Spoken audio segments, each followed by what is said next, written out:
Welcome to Cambridge English Language Institute. This is Ansar Ahmed and today's video I am going to talk about disorder of lungs. आज के video में second year की biology से आखिरी topic है disorders of lungs. Disorder कहते हैं diseases. Disorder से मुराद क्या है? डिसऑर्डर से मुराद होते हैं डिजीजेस। आज हम पढ़ेंगे diseases, that is called diseases of lungs, यानी फेफड़ों की बीमारी पढ़ेंगे। सबसे पहला फेफड़ों की जो बीमारी है उसका नाम है एम्फीसीमा। एम्फीसीमा क्या है? एम्फीसीमा को हम पल्मोनरी एम्फीसीमा भी कहा जाता है। इसमें हम इसके डेफिनेशन डिस्कस करेंगे, इसके सिम्पटम डिस्कस करेंगे, इसके काज और रिस्क फैक्टर डिस्कस करेंगे और इसके फाइनली ट्रीटमेंट जो है वो डिस्कस करेंगे। तो सबसे पहले आते हैं according to the FSC text book के मुताबिक ये कौन सा बीमारी है? ये बेसिकली बीमारी है लंग्स। ये लंग्स की बीमारी है, दैट इज कॉल्ड लंग्स। ये लंग्स डिसऑर्डर है या इसको कहते हैं लंग्स डिजीज है, that is called lungs disease है। ये कौन सा डिजीज है? ये बेसिकली लंग्स डिजीज है। अच्छा, यानी जो टेक्स्ट बुक है इसने इस टेक्स्ट बुक में सबसे पहले सिम्पटम ऑफ एम्फीसीमा गिवन है और फिर इसके बाद जो है ना इसको एक्सप्लेन किया है। तो हम ऐसा करते हैं, पहला सिम्पटम डिस्कस करते हैं और फिर जो है इसकी एक्सप्लेनेशन डिस्कस करते हैं कि एम्फीसीमा बेसिकली किस तरह होता है। तो सब आते हैं सबसे पहले सिम्पटम की तरफ, फिर आएंगे कि किस तरह ये लंग्स की डिजीज है, उसको हम डायग्रामेटिकली प्रूफ करते हैं। सबसे पहले अगर हम यहाँ पे देखें तो इसके सिम्पटम में कौन कौन से सिम्पटम है, दैट इज कॉल्ड सिम्पटम्स। सबसे पहला सिम्पटम क्या है? सबसे पहला सिम्पटम ये है कि shortness of breathe with exertion. Exertion का मतलब ये होता है कि विद एफर्ट, और फिर क्या होता है इवेंचुअली आखिरकार ब्रीथलेस ऑल द टाइम। फिर जो है सारा वक्त आपको सांस की तकलीफ होंगे। तो ये पहला सिम्पटम है। पहला सिम्पटम क्या है? पहला सिम्पटम ये है कि that is called shortness of breath, that is called of breath, that is called here breath with, that is called exertion. इसका मतलब क्या होता है? That is called exertion. और एक्सर्शन से मुराद क्या है? एक्सर्शन से मुराद ये है एफर्ट। इससे मुराद क्या है? एफर्ट, दैट इज कॉल्ड, इसको कहते हैं एफर्ट। एफर्ट। और इससे मुराद है eventually, we call it here. Eventually का मतलब क्या होता है? आखिरकार। इवेंचुअली का मतलब क्या होता है? आखिरकार। क्या हो जाता है? Breathlessness, that is called breathlessness, that is called lessness all the time, that is called here all the time. ये सबसे पहला सिम्पटम है। पहला ब्रीथलेस का मतलब क्या होता है? सांस की तकलीफ पर आपको हर टाइम होता है। जिसको सांस की तकलीफ हर टाइम होता है उस बीमारी का नाम एम्फीसीमा। दूसरा सिम्पटम क्या है? जिसको हम कहते हैं कपिंग, यानी COUGHING, कपिंग, यानी खांसी होगा। और खांसी जो है ना ये किसकी अलामत है? ये भी एम्फीसीमा की अलामत है। तीसरा जो है वो फटीग होगा। तीसरा क्या होगा? फटीग होगा, दैट इज कॉल्ड फटीग, जिसको हम कहते हैं फटीग। इसको हम फटीग किसको कहते हैं? थकावट होगा। फटीग से मुराद क्या होगा? थकावट होगा। फोर्थ नंबर सिम्पटम ये है कि साइनोसिस होगा। फोर्थ नंबर सिम्पटम क्या है?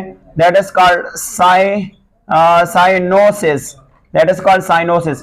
अब साइनोसिस किसको कहते हैं? ये एक मेडिकल टर्म है। जब इससे मुराद ये होता है कि जब आपके लिप्स होता है या नेल्स होता है, दैट इज कॉल्ड नेल्स होता है, या स्किन होता है, SKIN, स्किन। अगर इन बॉडी पार्ट्स के कलर ब्लू हो जाता है, क्या हो जाता है? ब्लू हो जाता है। तो और क्यों ब्लू हो जाता है?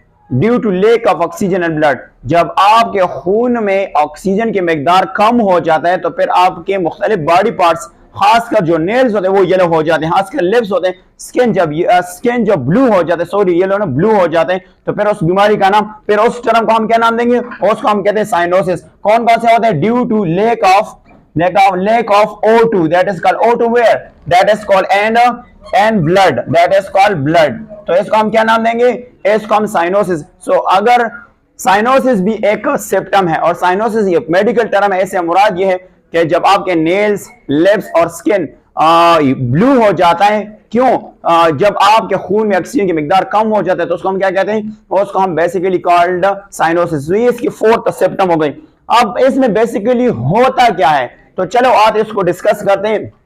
ये तो इसकी अलामात है, ये बेसिकली इसकी सिम्पटम है। अब हम आते हैं और इसकी डिस्कस जो है वो करते हैं।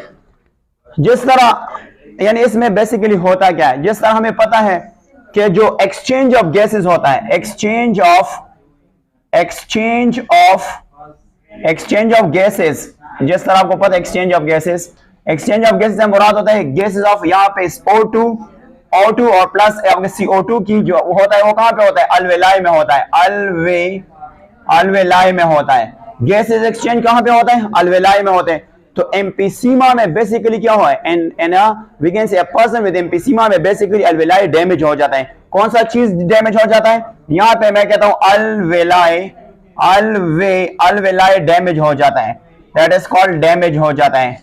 कौन सा चीज डैमेज होता है, अल्वेलाई डैमेज हो जाता है। दूसरा बात यह है कि ऐसा नहीं है कि सिर्फ अल्वेलाई डैमेज हो जाता है, बल्कि ब्रोंकाई जो है ना, bronchi that is called bronchi जो है ना, ये बेसिकली डैमेज हो जाता है और प्लस इसको हम कहते हैं नैरो हो जाता है। ये बेसिकली क्या हो जाता है, नैरो हो जाता है, ये बेसिकली नैरो हो जाता है।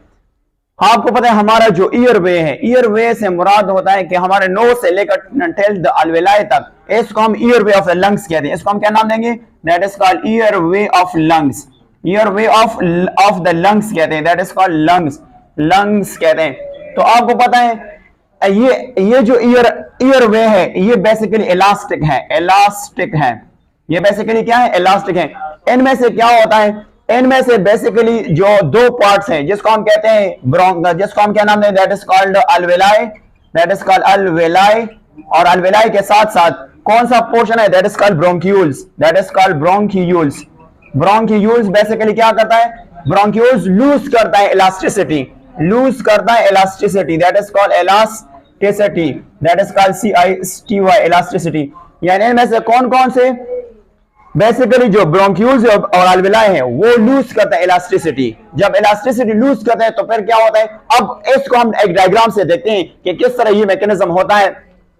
देखो अब मैं लेता हूं एक क्या लेता हूं, यहाँ पे एक अल्वेलस या अल्वेलाई लेता हूं।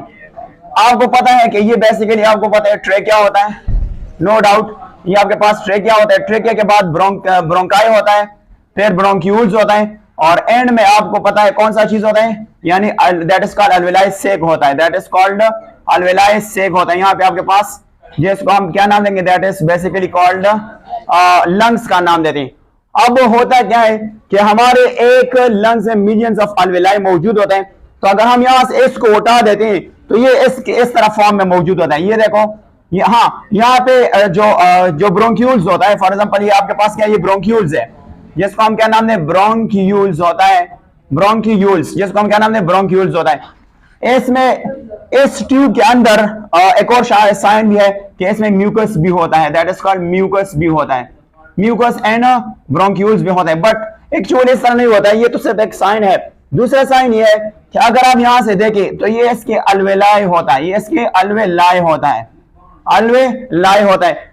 तो जब आप इसकी कॉस्ट डिस्कस करते हैं तो आपको पता है यहाँ पे जो बंदा सिगरेट पीता है या इंडस्ट्रियल पोल्यूटेंट्स या डस्ट यहाँ पे आ जाते हैं तो वो यहाँ पे जमा हो जाता है। तो ये दीवार क्या होता है, ये अल्वेलाई की दीवार है, यानी एम्फीसीमा में बेसिकली क्या होता है, ये अल्वेलाई की जो दीवार होता है ये टूट जाता है। अल्वेलाई की जो दीवार है that is called alveolar walls basically क्या हो जाता है, ये अल्वेलर वॉल्स जो है ना ये बेसिकली ब्रेक हो जाता है, दैट इज कॉल्ड ब्रेक हो जाता है। तो जब ब्रेक हो जाता है तो आप अगर यहाँ पे देखें, यहाँ पे सरफेस एरिया कम हो जाता है। यहाँ पे कौन सा चीज, सरफेस एरिया की बात की जाए तो अगर आपके पास एक अल्वेलस है और दूसरा अल्वेलस है तो इन दोनों की सरफेस एरिया ज्यादा होता है। अगर इन दोनों के दरमियान दीवार फाट जाए, दीवार खत्म हो जाए तो आपको पता है सरफेस एरिया कम हो जाते हैं, और अल्वेलाई इसको कहते हैं एनलार्ज अल्वेलाई हो गया। इसको हम क्या कहते हैं, enlarge, that is called enlarge alveoli हो गया, दैट इज कॉल्ड अल्वेलाई हो गया। अल्वेलाई एनलार्ज हुआ बट क्या हुआ, सरफेस एरिया कम हुआ। जब सरफेस एरिया कम होते हैं तो आपको पता है यहाँ पे क्या होने वाला है, यहाँ पे एक्सचेंज ऑफ गैसेस होना है। तो आपको पता है हवा में अगर एयर ले ले, एयर तो एयर से ऑक्सीजन मूव करेगा कहां पे, यहां से O2 मूव करेगा कहां पे, ये आएगा अल्वेलस में यानी अल्वेलाई में। तो फिर यहां से ऑक्सीजन का मूव होना, यानी ये तो सारा ट्यूब है, ब्रोंकाई से लेकर कहां तक यानी अल्वेलाई तक आना, तो ये ऑक्सीजन का मुश्किल आता है। क्या आता है, ऑक्सीजन डिफिकल्टी से यहां तक पहुंच जाता है। जब ऑक्सीजन नहीं पहुंच जाता है तो फिर आपको कौन सा मसला होगा, सांस लेने में दुश्वारी होता है। तो उस बीमारी को हम फिर क्या नाम देंगे, उसको हम बेसिकली एम्फीसीमा कहते हैं। तो हम इसको बिल्कुल सिंपल अल्फाज में कहते हैं कि एम्फीसीमा में क्या होता है, एम्फीसीमा में जो अलवेलाई होता है, तो ये एक अल्वेलस और दूसरा, इनके दरमियान जो वॉल्स होता है वो टूट जाता है। किसकी वजह से टूट जाते हैं, अभी इसकी कागज में लिखवाता हूं। तो ये जब टूट जाता है तो फिर ऑक्सीजन जो है ना वो तो इस एयरवे क्या आएगा तो जब वो लंग्स तक पहुंच जाता है तो वो मुश्किल से पहुंच जाता है, यानी कम ऑक्सीजन मिल जाता है। और जब ऑक्सीजन कम मिलता है तो आपको पता है हमें कौन सा तकलीफ होगा, हमें सांस लेने की तकलीफ होंगी। अब इसके सिंपल बुक में काजेज है, वो काजेज बहुत सिंपल है, आप नोट कर सकते हैं। इसके 2-3 काजेज जो है वो बुक में गिवन है। सबसे पहले अगर हम बात करेंगे कॉजेज की, हमने डिस्कस किया था कॉजेज। तो सबसे पहले क्या है, सिगरेट स्मोक। जो बंदा सिगरेट स्मोक करता है that is called cigarette smoke है, इसमें आता है सबसे पहला कॉज।